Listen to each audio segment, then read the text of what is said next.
সম্মানিত ভিউয়ার্স, আমি আজকে আপনাদের সামনে সুন্দর একটি শ্রমিকদের কষ্টের ভিডিও তুলে ধরার চেষ্টা করছি। সাথেই থাকুন। আমরা দেখতে পাচ্ছি যে গাছ কাটার জন্য আগে করাত দিয়ে গাছ কাটা হইতো, যেখানে 4-5 জন মানুষ একসাথে টানাটানি করে কাটা হয় এবং অনেক পরিশ্রম হইতো। আর আজকে আমরা দেখতে পাচ্ছি ছোট্ট একটা যন্ত্র, যেটা আপনার মোটর দিয়ে চালানো হচ্ছে। সেটা দিয়ে একজনই বড় একটা গাছকে কিন্তু অল্প সময়ের মধ্যে বড় একটা গুল আমি কাছেই ছিলাম, মাত্র 2-4 মিনিটের মধ্যেই কাটে ফেললো। এটা বিজ্ঞানীর একটা জ্ঞানীর উৎকর্ষতার ফল।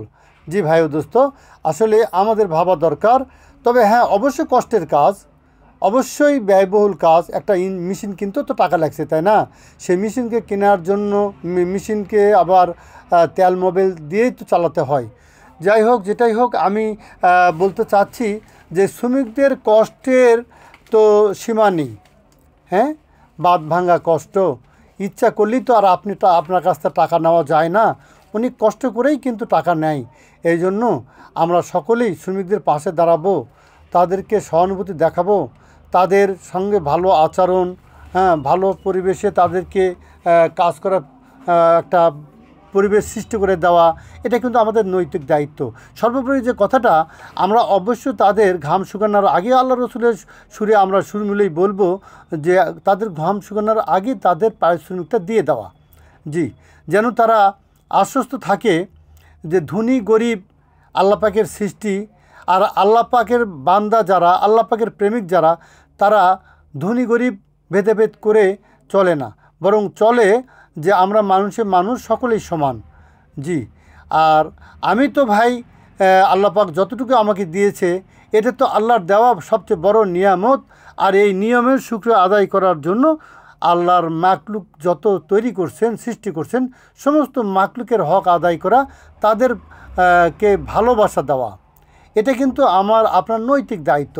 এই জন্য আমরা কখনোই ভুলে যাব না, কখনোই এইটা এড়িয়ে যাব না।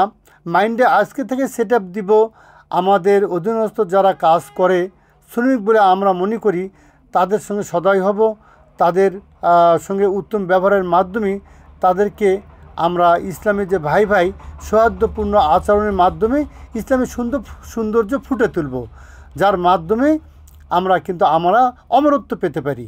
হ্যাঁ, আজকে আপনি থাকবো না, কিন্তু আপনার উত্তম আচরণ কিন্তু মানুষের কাছে আমাদেরকে অমর করে রাখতে পারে। এই জন্য আমরা সবসময় ভালো আচরণ করব, ভালো আচরণ করেই আমরা দুনিয়া এবং আখিরাতের মঙ্গলের জন্য আল্লাহর কাছ থেকে এটা সাহায্য চাইব। ইনশাল্লাহ আল্লাহ তাআলা আপনাকে আমাকে দুনিয়াতে ইজ্জত দিবেন, আখিরাতে মুক্তি দিবেন। হ্যাঁ, এই জন্যই সবসময় মাইন্ডে সেট আপ দেওয়ার দরকার। ভালোর সঙ্গে আল্লাহ পাক আছেন, ভালোর সঙ্গে রাসূল সাল্লাল্লাহু আলাইহি ওয়াসাল্লাম আছেন, ভালোর সাথে আমি থাকবো, আপনিও থাকবো।